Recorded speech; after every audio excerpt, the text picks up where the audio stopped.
Alright, so first up, we're gonna roll our upper back. What you wanna do is have your femoral laying down horizontally. You wanna lean back on it so it's right under the shoulder blades. Hands come up behind the head. Bring the elbows in nice and tight to each other. Knees are bent, come up, roll up to the base of the neck, and down under the shoulder blades. This is one of those really feel-good ones. You just want to roll up and down the length of the spine. Try to avoid going on your lower back though, because the lower back is supposed to provide stability.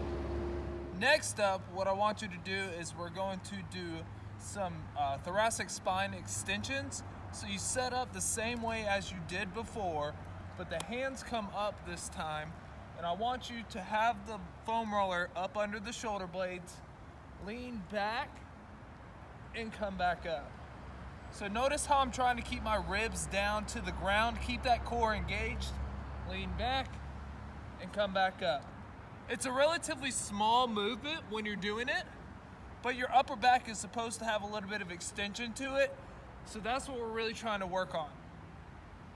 Moving on, this is one of the more painful ones. We're gonna do our lats. So your lats run from the back of the arm all the way down to the hip, but we're just gonna stick in this general area right here. You lean over, your body's at a 45-degree angle to the ground. You come up at the hips, grab the head of the foam roller, roll up to the back of the arm, and back down. Everyone's lats are a little different, so you can lean side to side a little bit more, but try to avoid rolling out your ribs on this because that does not feel good. Moving on, we started up at our back. Now we're gonna move down to the back of the legs, specifically the glutes.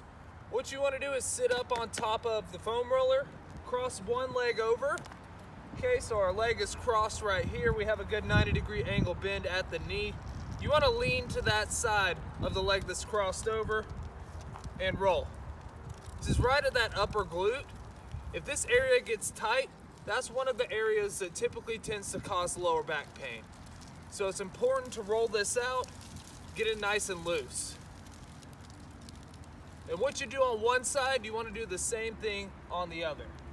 So we just finished up with the glutes. Now we're gonna move on to the back of the legs, the hamstrings.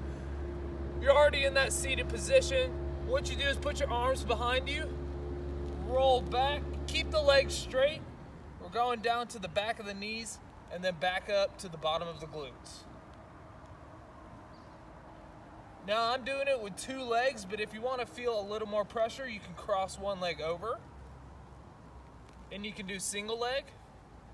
And when you're doing this, I encourage you to tilt that foot inwards so you can get that inside of the hamstring, and then tilt it outwards as well so you can get the outside. Next up, this one's really important. We're gonna roll out our calves. Same thing applies as we did with the hamstrings.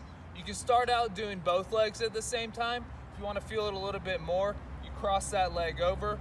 Hands come back behind you. Lift yourself up off the ground. Go down to the Achilles and up to the back of the knee. Try not to roll the back of the knee because that's a very sensitive area. But we have both legs. If you wanna feel it a little bit more, cross that one leg over. Same thing goes. Angle that foot in to get more of the inner calf. Angle it out to get a little more of the outer calf and the soleus.